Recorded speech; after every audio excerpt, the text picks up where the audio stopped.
Olá, muito boa noite para todo mundo. Cortando o chão do sertão mais fundo, a comitiva estradeira do Terra Viva DBO na TV está chegando lá da zona da fronteira, trazendo uma boiada pantaneira, uma muladeira de primeira e uma porção de histórias verdadeiras para contar para a companheirada. De modo então que esta função novidadeira já pode ser começada com a recitação da nossa prosa brideira do dia. Num ano em que o clima só fez traição contra o produtor brasileiro no país inteiro, com enchentes desastrosas, seca arrasadora e queimadas de gravidade extraordinária, o nosso povo da pecuária está prestando muita atenção e manifestando justa preocupação a respeito do que deve acontecer com a safra de grãos 2024-2025, que está começando a ser plantada nas principais regiões de agricultura por esta imensidão do chão do sertão. Mas, ressalvando que, logicamente, ainda é muito cedo para soltar rojão e fazer comemoração, né? A primeira previsão para a colheita feita pela Conab, a Companhia Nacional de Abastecimento, é de crescimento na produção em relação ao ano passado. Pois então, a hora agora é recomendada para assuntar o que foi falado das lavouras que têm influência direta no custo de engorda e mantença do nosso gado, né? Começando pela soma geral de tudo o que a gente planta, o volume total deve chegar a 322.470.000 toneladas, com uma alta de 8,3% pareando com o período anterior, o que, se for confirmado, vai ser nada menos que a maior safra da história do Brasil. Repare bem, a companheira fazendeira, que a área cultivada deve ter um aumento bem menor, né? De 1,9%, sendo que a produtividade vai apresentar uma melhora de 6,2%. Da soja, que é a maior cultura do verão, os técnicos da Conab estão esperando um rendimento de 166 milhões e 50 mil toneladas, ou 12,7% a mais do que na última temporada. E isso com um crescimento estimado só de 2,8% na área plantada. A questão é que, por causa da inconstância da chuva em várias regiões onde a cultura tem grande importância, a semeadura está bem mais atrasada do que ela estava nessas mesmas alturas do ano passado. E com isso a produtividade das roças pode sim ser prejudicada. Já no caso do milho, o relatório está falando em 119 milhões 740 mil toneladas, isso somando os 3 plantios feitos ao longo do ano agrícola, o que seria, sendo confirmado, né, 3,5% a mais do que na soma do período anterior. A área ocupada pela cultura deve ficar praticamente do mesmo tamanho, em 21 milhões de hectares no total. E ainda falando do milho, a recomendação dos especialistas é para o amigo pecuarista prestar especial atenção na primeira safra. Isso porque a previsão da Conab é de uma redução de 1,1% no volume colhido e de 5,4% na área plantada, fazendo sempre a mesma comparação anual, né? E é claro que isso pode deixar o preço um pouco mais salgado para quem depende do produto para tratar o seu gado. Tem horas em que o serviço com mestiço embica num rumo enganoso e, sem conseguir ver alguma saída, o caboclo acaba até ficando desgostoso da vida, né? Mas, em vez de desistir da lida, será mais lucroso tomar a decisão de campear uma solução consultando um especialista, o que o amigo pode fazer participando aqui da nossa conversa com o analista. Olá, meu nome é Alcides Torres, eu sou engenheiro agrônomo e analista de mercado da Scott Consultoria. Estamos aqui para mais uma conversa com o analista. E a pergunta que nós recebemos essa semana foi: as recentes altas no preço do boi e da carne no mercado atacadista podem atrapalhar o crescimento do consumo no varejo?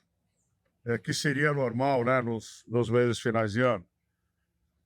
Bom, todo aumento, né, do preço do alimento vem imediatamente seguido de uma retração de consumo. Mas no caso da carne, como você tem vários cortes, vários preços, você tem uma imensidão de supermercados no Brasil, nós acreditamos que essa alta de preço da carne no mercado varejista ainda não seja suficiente para provocar uma mudança dos hábitos de consumo. É claro que o preço da carne de frango, o preço da carne de suíno concorrem diretamente com a carne bovina, mas não é a primeira vez que a gente passa por valorizações desse tipo. Então, na nossa opinião, nós não acreditamos que essas altas venham a prejudicar o consumo de carne, que, aliás, esse ano deve ser o recorde, tá? A disponibilidade de carne no mercado interno aumentou. Em outras palavras, a gente está tendo um consumo per capita de carne maior do que nos anos anteriores. A gente deve terminar 2024 com números positivos com relação ao consumo de carne bovina. Mas tem que monitorar, porque o preço das carnes concorrentes é forte. Agora, o preço da carne sobe não só porque subiu a carne lá no mercado atacadista. Está subindo porque também o consumo está sendo suficientemente forte para permitir esses aumentos. É isso aí, muito obrigado pela pergunta. Desejo a todos boa saúde, bons negócios e até a semana que vem. E estando a jornada que tinha sido combinada já cumprida na primeira das suas 3 partes, conforme ela foi planejada, a gente pede a licença da companheirada para pegar uma guampa de água no rio e volta dentro de instantes já com a sede matada. Aguarde. Impresso ou digital?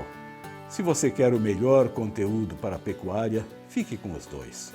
Tenha sempre seus exemplares da DBO à disposição, no escritório, na caminhonete ou ao alcance de seus colaboradores na fazenda. DBO é fonte de conhecimento, reportagens de campo, matérias, artigos e análises de mercado. Entre lá na nossa loja no portal DBO e faça sua assinatura impressa e digital ou só digital. Quando o zebu indiano se encontrou com a braquiária africana debaixo do sol tropical no sertão do Brasil, a pecuária nacional fez uma verdadeira revolução que virou um exemplo mundial de como aumentar a produtividade do rebanho e a lucratividade de quem ganha a vida nesta nossa lida de gado. Mas já faz tempo que os companheiros e companheiras fazendeiros brasileiros adquiriram também a perfeita sabedência de que não adianta sentar e passar para a natureza a responsabilidade de produzir a comida da boiada. E a partir desse entendimento, o investimento no pasto passou a ser tão importante quanto o cuidado com os próprios animais. Pois então, nesta arte de escolher, plantar, cuidar e manejar a variedade de capim mais indicada para cada situação, a nossa parte aqui na televisão é fornecer informação de qualidade. E eu estou falando isso agora para anunciar com a devida pompa e circunstância uma novidade de extraordinária significância para o Terra Viva DBO na TV, que é a apresentação dos novos consultores convidados que estão assumindo a responsabilidade de tocar a nossa sessão sobre pastagens aqui no programa. Confira.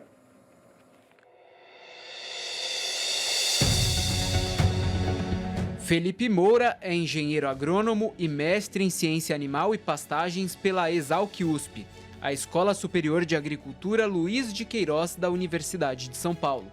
Felipe tem mais de 20 anos de experiência no agronegócio e é fundador do maior portal de pastagens do Brasil, o Pasto Online. A professora Janaína Martuscello também é a nova colunista do Terra Viva DBO na TV. Ela é zootecnista com doutorado em forragicultura e pastagens pela Universidade Federal de Viçosa. Tem ampla experiência em melhoramento de plantas forrageiras, manejo e adubação de pastagens. Janaína também leciona na Universidade Federal de São João del Rei, em Minas Gerais, e coordena o grupo de estudos em forragicultura da instituição.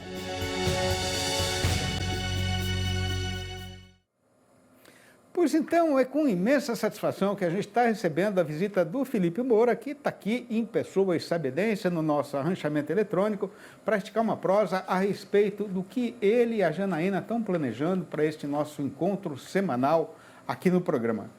Boa noite, Felipe, seja muito bem-vindo aqui na nossa casa, que a partir de agora passa a ser sua também. Faça o favor de ficar à vontade, que você está entre amigos. Muito legal, eu agradeço a oportunidade e, na verdade, é tentar trazer, né, um pouco da nossa vivência no campo também como produtor, mas fazendo o link da pesquisa para o campo. A Janaína é uma pessoa que está gerando informação todo dia e o que nós estamos fazendo é fazendo com que essa informação chegue no produtor. Fazenda não é lugar para ficar experimentando nada, é para usar a informação que já está pronta. Né? Uhum. Então... Muito bom. Ô Felipe, queria que você contasse um pouquinho para a gente, rapidamente, né? Por que foi que você escolheu se especializar nesse assunto de pastagem? No pasto é mais barato. Essa é até a frase da Janaína. E o potencial de produção do Brasil é tão grande. E logo depois que eu me formei, esse foi o gargalo que eu identifiquei na minha propriedade e que eu precisava melhorar a produção a pasto. Era ali que estava o maior retorno. Era ali que eu conseguia transformar um alimento mais barato possível em algo que tem um valor melhor. Então, e o bovino é a espécie que faz isso. Mas o bovino faz isso se tiver pasto. Se não tiver pasto, ele não vai fazer milagre. Esse foi o clique aí para ir para o lado mais especializado das pastagens mesmo. Ô Felipe, no Brasil a gente fala muito, né, de melhoramento genético do gado, né? Mas e o melhoramento genético do capim? Em que ponto a gente está em relação a isso? O Brasil tem uma das instituições que eu acho que quase nenhum país do mundo tem na magnitude que ela representa, que é a Embrapa. E muito do melhoramento desses cultivares novos, de capins, passa por lá. E a gente viu uma evolução muito grande ao longo dos anos. Porém, a gente não pode esquecer o seguinte, está no manejo, talvez ainda da planta forrageira que o produtor tem na casa dele, o grande potencial de talvez ter um retorno muito maior do que simplesmente ele tentar buscar uma nova planta. Mesmo que ela dê muito retorno, e dá mesmo, mas a gente tem que ter primeiro um retorno do que eu tenho na minha propriedade. Eu saí de alguma coisa que eu não sei manejar ainda para algo muito novo, eu não vou conseguir extrair essa essência. Então a gente sempre fala que a gente tem que fazer um crescente. Eu preciso começar com aquilo que está em casa para chegar. Mas o Brasil tem dos melhores programas de melhoramento de forrageira, com certeza. E isso é um orgulho para nós. Você tem que saber usar todas elas. Senão... Em relação a isso mesmo que você está falando, né, Felipe? Como é que é hoje o relacionamento, né, o entendimento do pecuarista brasileiro em relação à pastagem? Porque até algum tempo atrás, quando a gente era criança, quando eu era criança, você não, que é bem mais novo que eu, né? Mas até algum tempo atrás, o pecuarista meio que terceirizava isso aí, deixa que Deus cuida do pasto, né? Não é Deus que cuida, né? Não. E aí nós estamos lidando com um ambiente e com uma coisa que é conflitante, porque ela é antagônica ao mesmo tempo. A planta, e o pessoal que está em casa tem que entender isso. Você vai amanhã no teu campo e tenta olhar isso aí. A planta, para sobreviver, ela precisa do quê? De folha, para fazer fotossíntese. E aí, ela sobrevive, ela vive, ela cresce, ela produz. O bovino que precisa pastejar, ele precisa da mesma folha.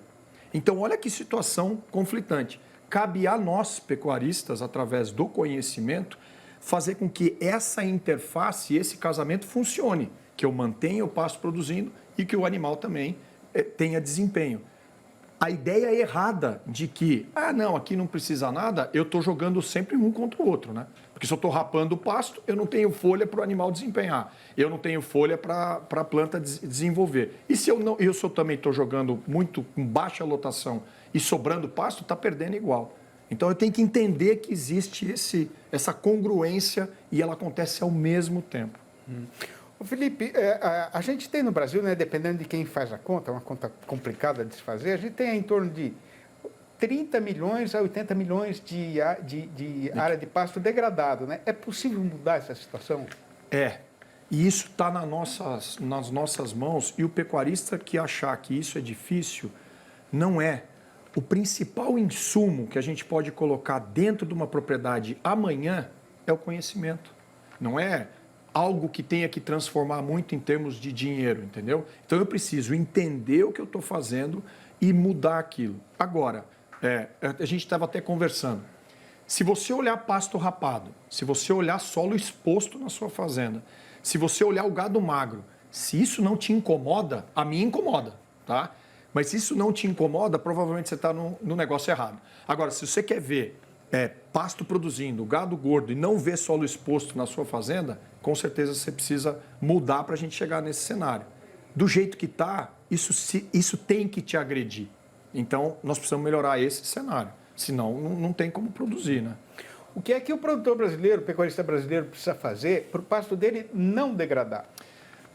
A coisa mais difícil que você tenta fazer todo dia é matar pasto e ele está lá. Então, imagina só uma situação onde você precisa daquilo para produzir, mas você não está dando chance para aquilo acontecer. O entendimento de um planejamento forrageiro, ou seja, quanto que eu consigo produzir de forragem na minha fazenda ainda como ela está, é o principal entendimento. Então eu preciso saber qual é a capacidade de suporte da fazenda. Assim, eu consigo calcular a minha taxa de lotação. Mas quantos animais cabem na minha fazenda? Qual é o tamanho do teu restaurante? Ele tem relacionado com o tamanho da tua cozinha, com o número de mesas que você tem lá. Se você não equacionar isso daqui, em algum momento ou vai dar fila ou não vai ter muita gente. Então a gente precisa entender que eu preciso corrigir e criar um planejamento forrageiro. E saber quanto de pasto vai produzir, que é a minha capacidade de suporte. Esse é o primeiro ponto, né? Felipe, bom, a gente vai ter aí, espero, muito tempo pela frente para projetar, etc. Né? Então, eu queria, rapidamente, assim, o que é que você e a Janaína estão planejando daqui para frente para a nossa coluna sobre pastagem? A gente gera muito conteúdo, principalmente nas mídias sociais, então a forma de abordar a pastagem, ela não é só única e exclusivamente de um ponto. A gente toma um cuidado muito grande de fazer com que essa sequência de conteúdo ela faça sentido, tanto para quem está assistindo, mas é a mesma sequência para você aplicar na sua fazenda. Então, a gente toma o cuidado de levar a informação, mas que ela seja aplicável naquele momento. Então, agora voltou a chover no Brasil, na maior parte das áreas. O pasto vai voltar a brotar. Eu preciso gerar conteúdo para essa situação, né? Então, a ideia é fazer com que tudo isso faça sentido. E eu acho que vai fazer. Com certeza vai fazer. E para a gente é uma grande honra, né? Legal. E um grande prazer ter você e a Janaína junto com a gente na nossa comitiva do Terra Viva DBO na TV. Sejam muito bem-vindos. Eu que agradeço. Né? E a casa é nossa. Todo nosso. É tudo nosso, que nem eu falo. Tudo nosso. Muito obrigado. Valeu. E os companheiros e companheiras boiadeiros do Brasil inteiro estão já convidados a assistir a estreia do Felipe e da Janaína nesta quarta-feira, né, dia 23, né, no programa Terra Viva DBO na TV, na nossa nova sessão sobre pastagens. Bom, com o mês já entrado e andado na sua metade fechadeira, a nossa Praça Boiadeira continuou desfeiteando da tradição. Em vez de amansar e andar numa toada mais sossegada, como seria normal e esperado, continuou subindo a ribanceira em desabalada carreira. É já que o Terra Viva DBO na TV vai voltar, aguarde. Pois o que tem para ser contado é que a nossa Praça Boiadeira continua desfeiteando da tradição e, em vez de amansar e andar numa toada mais sossegada, como seria normal e esperado para a metade fechadeira do mês, continuou subindo a ribanceira em desabalada carreira. A primeira parte da explicação para esta situação atual é que, com a cotação em forte alta no país inteiro, quem tem boiada terminada não está querendo fazer a negociada agora, preferindo arriscar e esperar para ver até onde o preço vai chegar. E isso está aumentando mais ainda a carestia de mercadoria. Por outro lado, é verdade que o consumidor brasileiro está menos animado, né? Mas, em compensação, o comprador estrangeiro está com a fome de carne ainda mais destampada. Conforme a SECEX, a Secretaria de Comércio Exterior do Ministério do Desenvolvimento, nas 3 primeiras semanas de outubro, o volume embarcado somou 176.400 toneladas, com média diária de 12.600 toneladas. Em relação ao período correspondente do ano passado, isso representou um fortíssimo aumento de 42,1%. Fazendo a mesma comparação, o preço médio do produto parou de cair e ficou estável em 4.603 dólares por tonelada.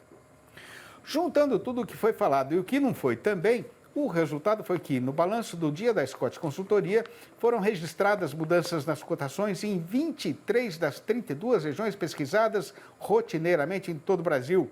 E para não mudar um roteiro que já está virando costumeiro, né? Repare o companheiro fazendeiro que em todas estas praças consideradas, a arroba subiu.